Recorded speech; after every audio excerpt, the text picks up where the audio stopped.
دنیا اس کے بوسے دیتی ہے، اگر اللہ کی مصلحتیں نہ ہوں یہ پتھر آ کر حسین کے ہاتھوں کو چومیں۔ آپ نے کسی شاعر کا کلام تو نہیں سمجھ لیا؟ میں نے عرض کیا یہ کسی ہمارے ممبر کا نہیں، خطیب ممبر سلونی کا وارث ہے۔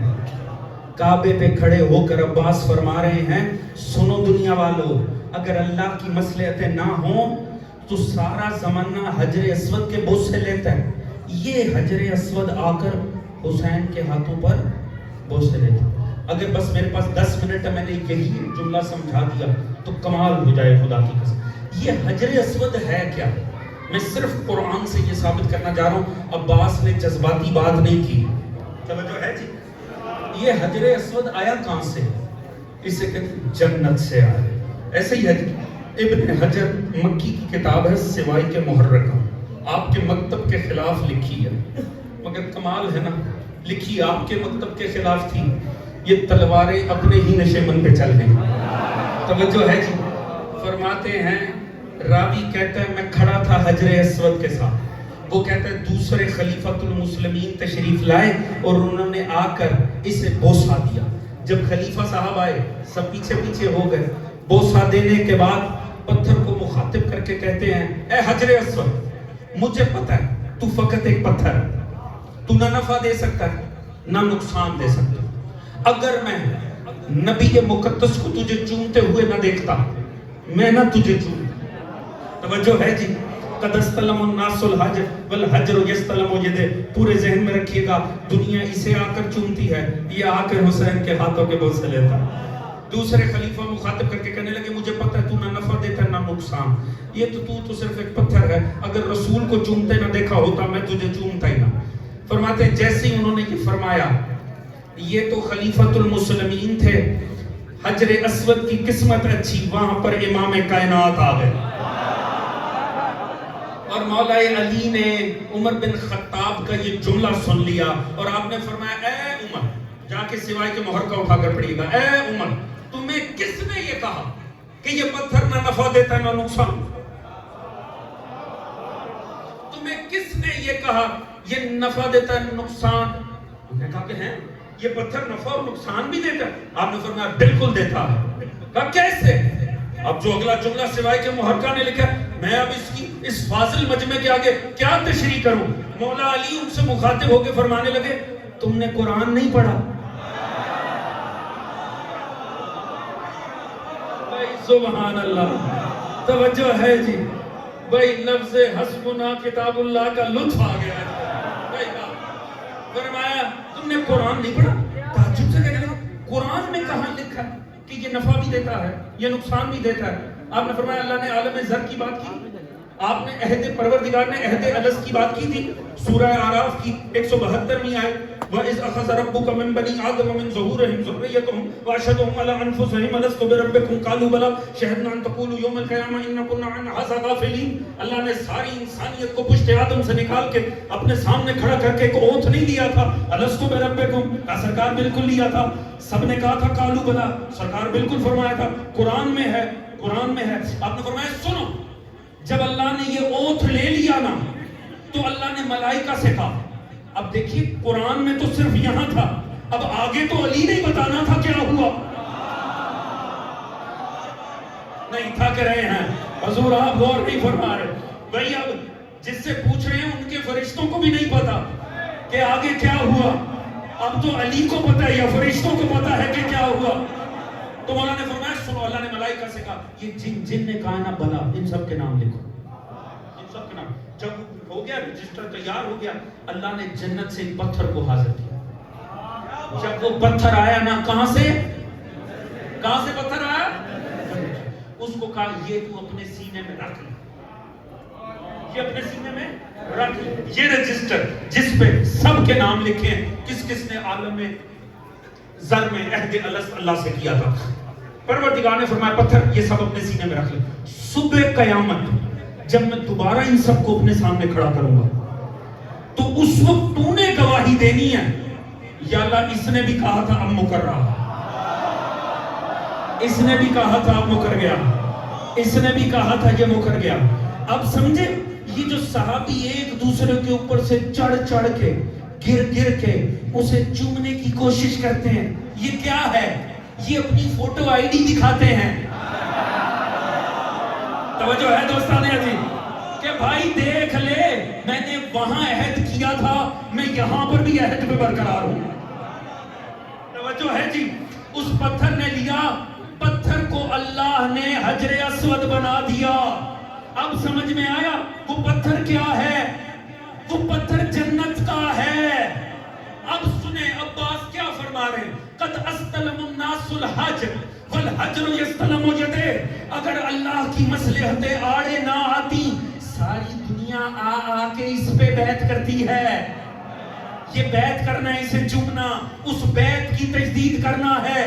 اگر اللہ کی مصلحتیں نہ ہوں، ساری دنیا اسے آ کے چومے، یہ آ کے حسین کے ہاتھوں کو چومے۔ حیرت کیوں ہو؟ پتھر ہے جنت کا، اور حسین کون ہے؟ سیدہ شباب اہل الجنہ۔ سب آ کے اس پہ بیعت کریں، وہ آ کے اپنے مالک کے ہاتھوں پہ بیعت کریں۔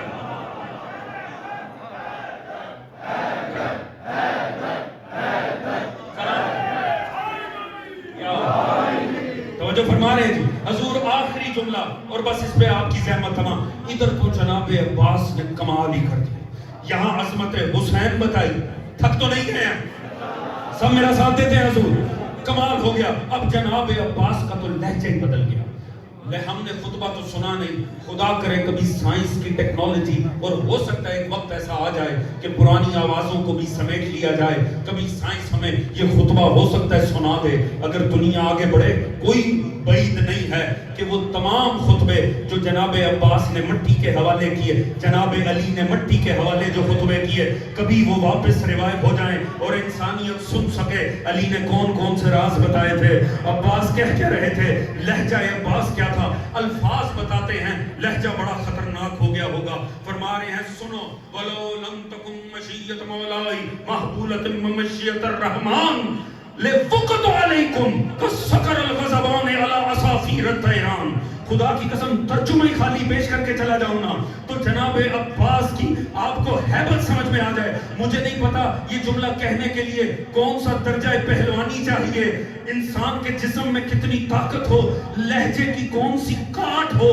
تو پھر یہ جملہ سنانے کا لطف ہے۔ فرماتے سنو، اگر میری مشیت، اگر میرے مولا کی مشیت تابع مشیت رحمان نہ ہوتی، یعنی میرا مولا حسین اللہ کے حکم کے اندر نہ ہوتا، لِوَقَتْ عَلَيْكُمْ كَالسَّكَرِ الْغَضَبَانِ عَلَى عَصَافِيرِ الطَّيْرَانِ، میں تمہیں ایسے آپ پکڑتا جیسے ڈری ہوئی چڑیوں کو بکھرا ہوا عقاب پکڑ لیتا۔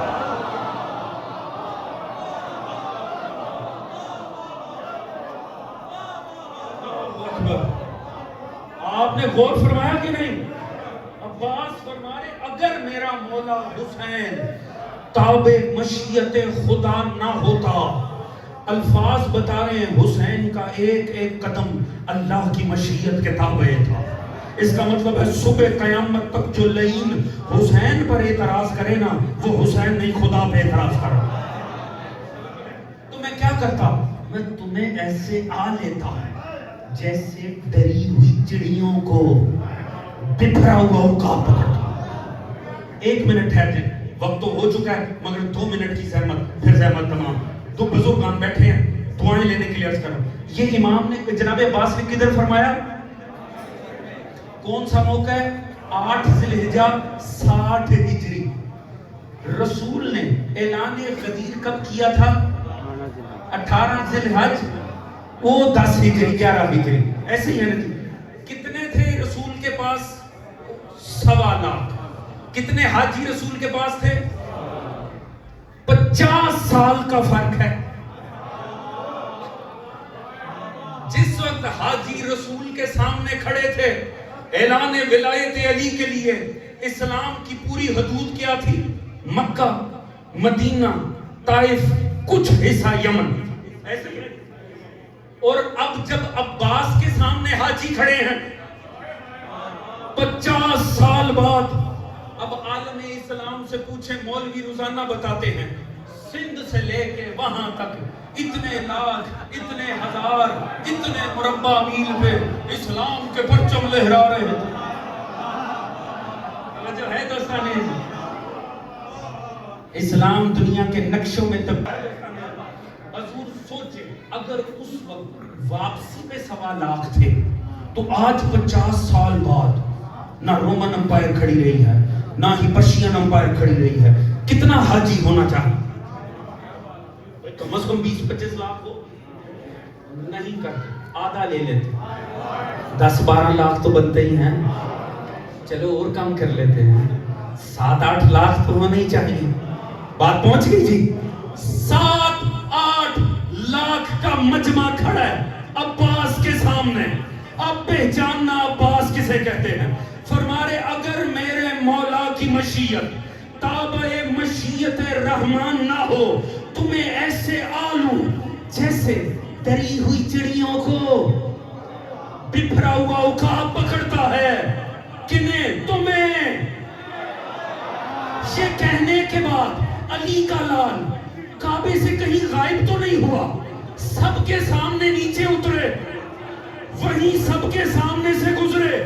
کسی ماں نے تو ایسا لال چنا ہوتا جو سامنے کھڑے ہو کر کہتا عباس کسے کہہ رہے ہو، جو 8-10 لاکھ کو دری چڑی قرار دے کر سینہ تان کے گزر جائے اسے عباس.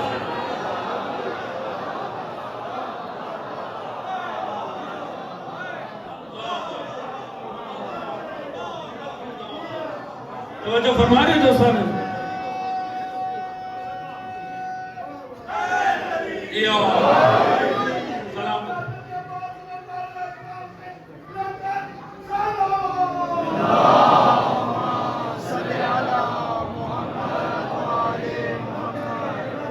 سلامت رہیں آپ.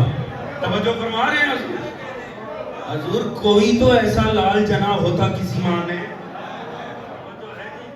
عباس ایسے ہی سینہ تان کے گزرے جیسے سورہ توبہ کی 10 آیتیں دینے کے بعد مشرکوں کے مجمع سے علی گزرے ہوں گے. حضور 2 ہی مرتبہ کعبہ بنا ہے ممبر، 2 ہی موضوع چھڑے ہیں. علی نے توحید چھیڑی، عباس نے موضوع حسین چھیڑا. اجازت دیتے جملہ عرض کروں. پتہ نہیں کتنوں کو اپنا زمانہ کفر یاد آ گیا ہوگا.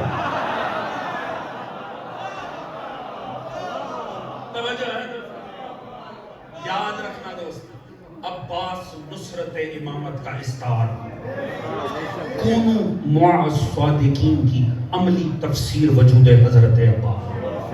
جوانوں، میرے پاس وقت ہوتا میں بڑا سجا کے یہ پیغام دیتا، مگر آپ اس بات کو سمجھیں. آپ نے جتنا بھی آج تک حضرت ابو الفضل العباس علیہ السلام کے متعلق سنا ہے، پڑھا ہے، عباس نصرت